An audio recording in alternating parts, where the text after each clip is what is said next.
Donc bonjour, je m'appelle Yvan, Bonjour. je viens de Russie. Je réussis l'EMK, donc l'école d'animation, de cinéma d'animation, cette année. J'ai vécu en Russie jusqu'à mes 12 ans. Ensuite, j'ai déménagé en Chine pour un an. Et ensuite, je suis venu en France, à Paris.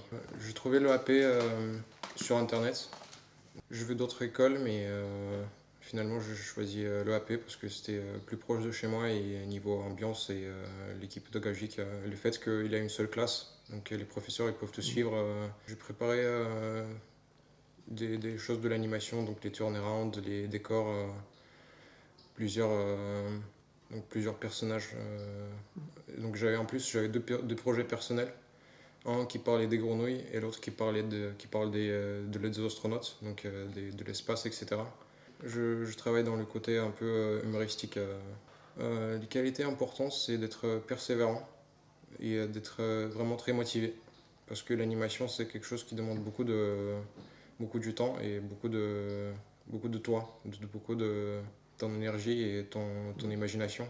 Le temps, il passe très vite, donc je mis moitié de dessin académique et moitié de dessin imaginaire. Les personnages, les décors, les speed painting, etc.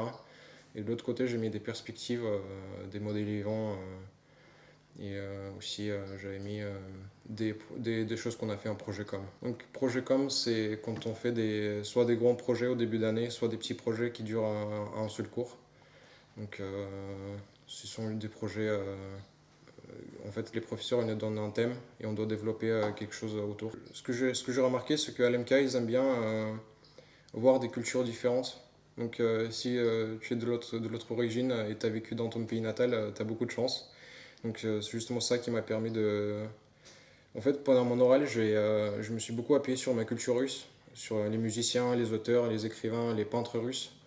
Donc, bien sûr, je parlais des auteurs et des peintres français, anglais, musiciens américains, etc. Mais je me suis beaucoup appuyé sur mon côté russe.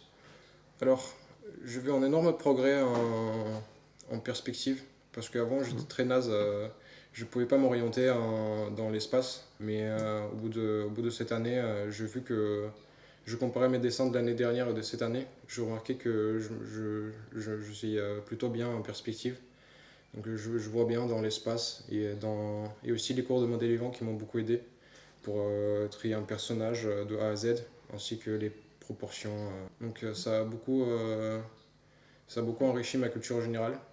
Donc, par exemple, j'ai pu sortir quelques références des peintres, par exemple Giotto Léonard de Vinci, etc., pendant mon oral.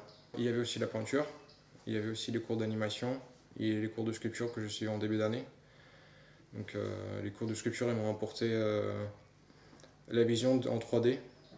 Et les cours de peinture, ils m'ont permis de découvrir quelque chose d'autre que j'ai jamais pu faire. Par exemple, avant, je peignais pas du tout. Donc cette année, j'ai découvert la peinture. Donc en cours d'animation, j'ai pu savoir ce que c'est un speed painting.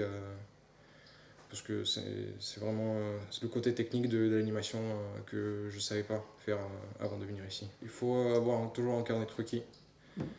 Donc ça permet d'avancer plus vite. Donc si vous suivez simplement les cours, vous allez avancer. Mais si vous allez dessiner chez vous ou dehors dans un restaurant, ça vous permettra d'augmenter de niveau beaucoup plus vite que juste en suivant les cours à l'école. Euh, je vous conseillerais aussi d'avoir un projet personnel que vous pouvez suivre tout au long d'année, que vous allez présenter votre oral pour les concours. Et aussi peut-être avoir déjà en tête ce que vous voulez faire. Donc une école ou animation, architecture, beaux-arts.